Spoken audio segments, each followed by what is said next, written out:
Health Journal, bringing you the latest information on medicine, psychology, diagnosis, treatment, and prevention. Major medical advances are made each week, and each week the American Health Journal keeps you up to date. Hello and welcome to this edition of the American Health Journal. I'm your host, Roger Cooper. In this special edition of the American Health Journal, we'll dedicate the entire show to the leading cause of death among men and women, cardiovascular disease, which affects an estimated 60 million Americans. Today, we have the opportunity of introducing you to Dr. Louis Ignarro, the 1998 Nobel Prize winner in medicine.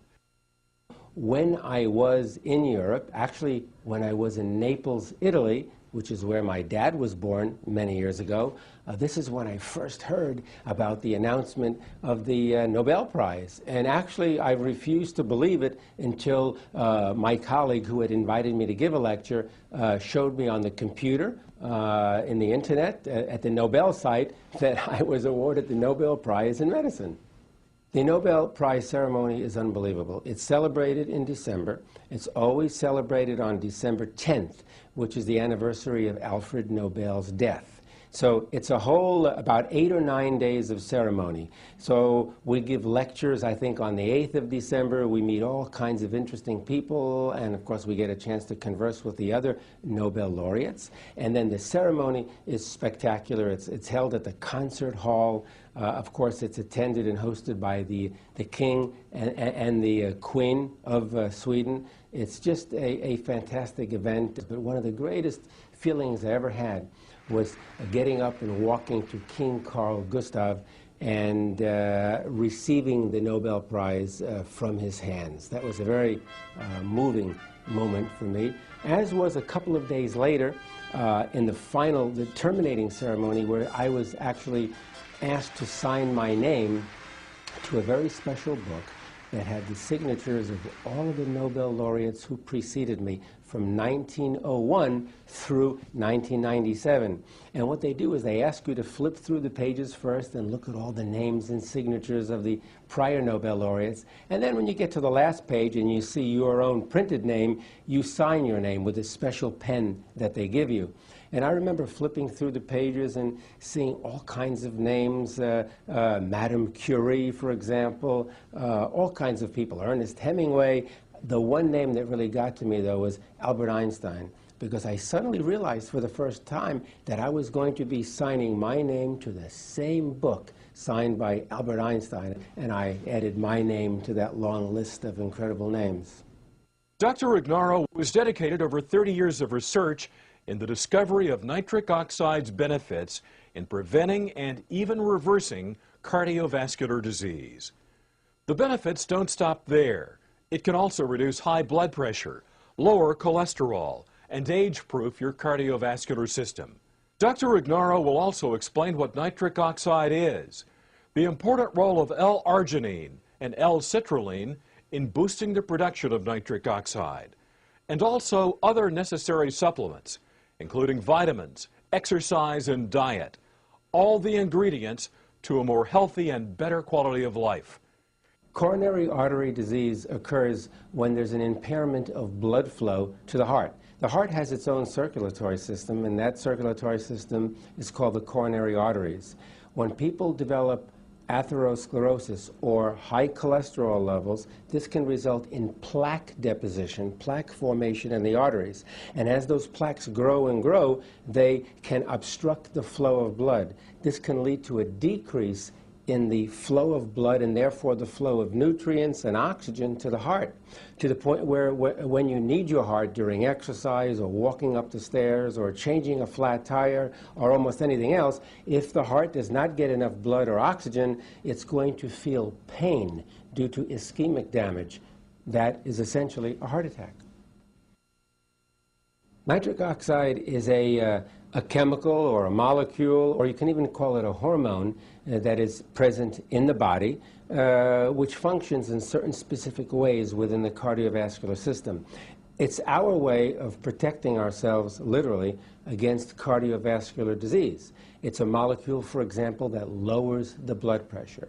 It's our way of preventing strokes and heart attacks. The arteries make nitric oxide for the purpose of lowering the blood pressure, improving blood flow to organs, because nitric oxide is a vasodilator. It widens or relaxes the arteries so that more blood can flow through.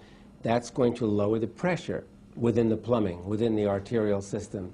And again, it protects against coronary artery disease because it can lower the bad cholesterol levels and so on. So it's the body's natural way to protect against heart disease, provided we make enough of it. Nitric oxide is considered to be a lifesaver because it's the body's natural way of protecting against cardiovascular disease. Cardiovascular disease is the #1 killer, not only in the US, but throughout the world. And so the body can protect against all of this heart disease by generating more and more nitric oxide. When nitric oxide becomes deficient, this is when the barriers break down, this is when the protection is lost, and the individual is very sensitive and very susceptible to heart disease. And again, nitric oxide is protective because it can keep your blood pressure down in the normal range. High blood pressure causes heart attacks, causes strokes, and can lead to atherosclerosis or coronary artery disease. Nitric oxide can prevent all of these things. Arginine is an amino acid. There are about 20 or so amino acids that are the building blocks of all proteins. Proteins that you eat and proteins that are in your body, like your muscle and skin and so on. But arginine plays a unique role in that arginine is the one amino acid that the body uses to produce nitric oxide. Okay? There are two amino acids that the body actually can use. One is arginine, the other is citrulline. But the primary amino acid, which is converted to nitric oxide in the body, is arginine. And it's very important, therefore, to maintain normal, healthy levels of arginine at all times, because when we develop certain cardiovascular and related diseases that are characterized by a deficiency in nitric oxide, the main reason for the deficiency in nitric oxide is a deficiency in this amino acid arginine. So if you have too low a level of arginine, you're not going to make sufficient amounts of nitric oxide to protect your cardiovascular system against disease. And so arginine is one of those amino acids that you actually have to take in from the outside. That is, you have to include it in your diet. And we're lucky that so many different proteins contain arginine. But sometimes, even though we may eat healthy and eat normal amounts of protein, if you have a deficiency in arginine, you're not going to get sufficient amounts from the diet. So you may want to consider supplementing your diet with extra arginine. Nitric oxide is something you cannot simply take from the outside. You cannot take it in a pill. You can't put it in in water or juice or anything like that, because nitric oxide is actually a gaseous substance. It's a gas, and it's very unstable. It doesn't last for more than a second or two. So you can't really take nitric oxide. What you can do, though, is you can take the ingredients that the body uses to make nitric oxide, and you can take the ingredients that will stabilize the nitric oxide, prevent it from breaking down and lasting longer in your body. And so you could do this by taking certain amino acids like arginine and citrulline, and then you can take certain antioxidants like vitamin C, vitamin E. There are many other kinds of antioxidants. And so by taking these different ingredients, these different natural ingredients all at the same time, you will maximize your body's ability to make the nitric oxide. And so that's how you boost your nitric oxide production. In this next part of the American Health Journal, Dr. Ignarro tells us the benefits of using nitric oxide as part of our daily regimen of diet and exercise, as well as how you can learn more about his research, the age-proofing of your cardiovascular system, and his 3-step plan to a healthier heart, which he explains in detail in his new book, No More Heart Disease. But first, we spoke with Dr. Andrew Myers about the role nitric oxide plays in our body. Nitric oxide is naturally produced by cells that line the arteries, and those cells producing nitric oxide help to control and regulate the blood flow throughout the body. So when the blood flow is regulated, blood pressure can be lowered, muscles can be delivered oxygen and nutrition much more efficiently. So nitric oxide becomes this important chemical mediator in terms of helping the body do what it was meant to do, to perform better, to function optimally, and in many cases, when you have disease or deficiency of NO, you see big problems, like high blood pressure or even heart disease. The benefits of nitric oxide are many, and they focus mainly in the cardiovascular system, but this also impacts on other systems as well. Because nitric oxide can keep your blood vessels healthy by increasing blood flow, what happens is that the nitric oxide makes sure that all the organs in the body receive the normal amount of blood and therefore nutrients and oxygen that's required. In addition, nitric oxide can interfere with the blood clotting process, and so it can prevent unwanted blood clotting. You know, when people suffer from a heart attack, in many cases this is due to a blood clot that develops in the coronary arteries that feed blood to the heart. By the same mechanism, when a person gets a stroke, this is generally due to the development of a blood clot in the cerebral arteries that carry blood to the brain. And so you don't want this to occur normally. The only time you want a blood clot to occur is when you injure yourself, you get a cut, and you want a clot to form because that forms a plug and prevents the excessive loss of blood. But you don't want those blood clots to occur in a normal, within an artery in the brain or heart. So nitric oxide is something we make to prevent that unwanted clotting of blood. When nerves stimulate different parts of the body, they do so by releasing a chemical. Well, the major chemical in the brain that is released from many nerves is nitric oxide.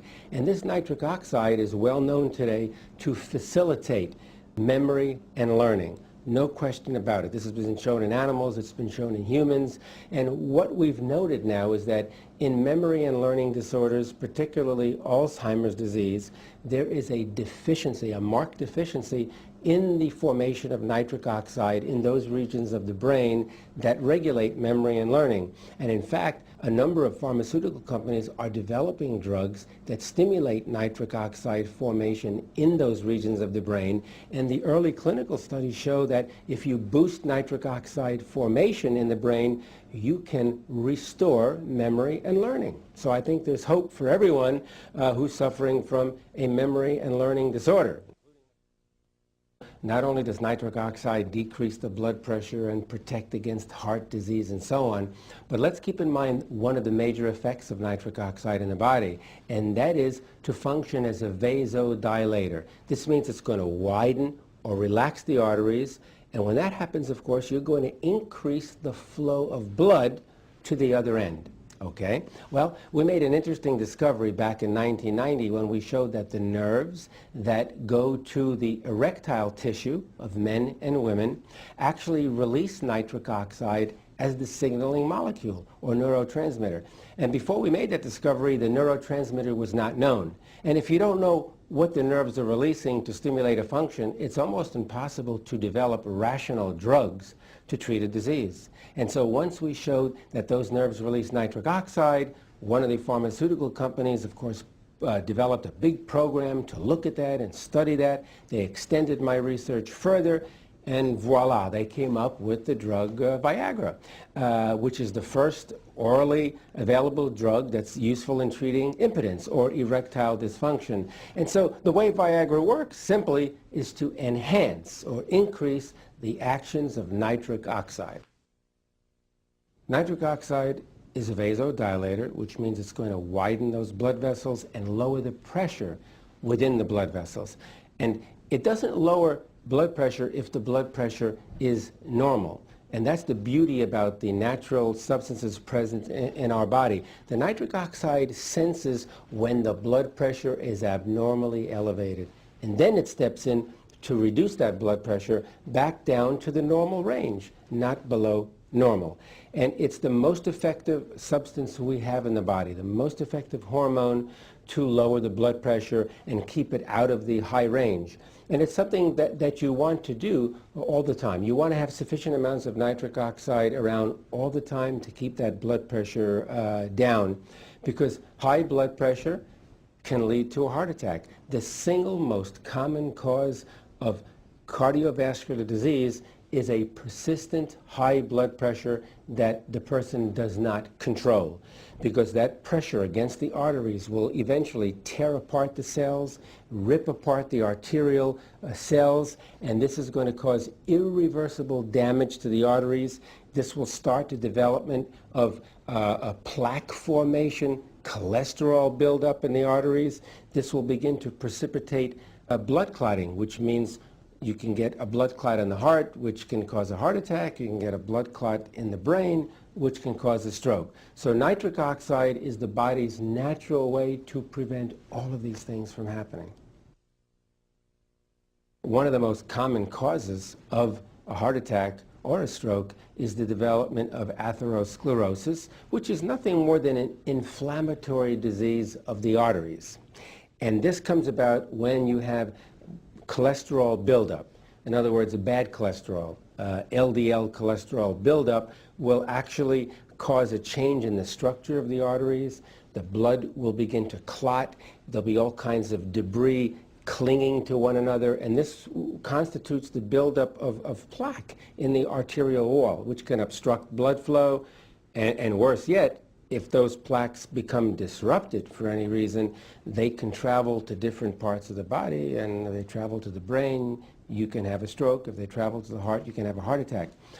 The way the body protects naturally against the development of high cholesterol is through nitric oxide.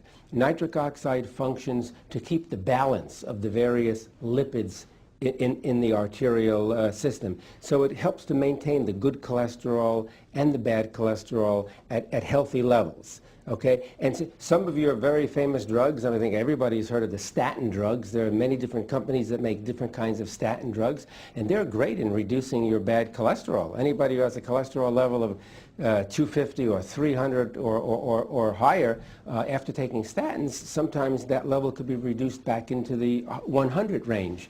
And the way those statins work is by stimulating nitric oxide formation in the arteries. So, you know, if you have sufficient amounts of nitric oxide in your healthy arteries, you don't have to take the statin drugs.